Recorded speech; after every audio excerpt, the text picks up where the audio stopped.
Akala ng marami, puro talento lang ang dahilan kung bakit nangingibabaw ang mga top Filipino basketball players. Pero ang totoo may mga training habits silang ginagawa araw-araw na bihirang pag-usapan. Hindi nagsisimula ang pagiging mahusay sa game day. Nagsisimula ito habang tulog pa ang karamihan.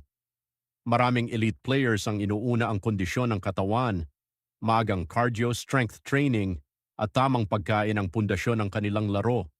Dahil kahit gaano kakagaling kung mabilis kang mapagod, mahihirapan kang tumagal sa court.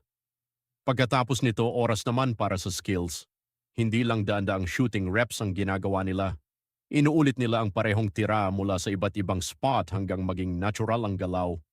Layup, floater, three-pointers at free throws, lahat pa ulit-ulit. Hindi rin nawawala ang ball handling. Kahit veterano na, araw-araw pa rin pinapahusay ang dribbling gamit ang magkabilang kamay.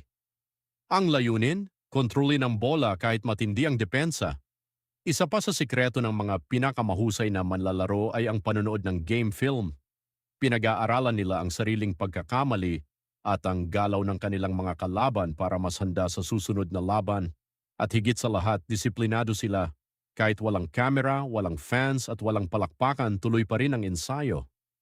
Sa tingin mo, alin ang pinakamahalagang training para gumaling sa basketball, shooting, dribbling, or conditioning?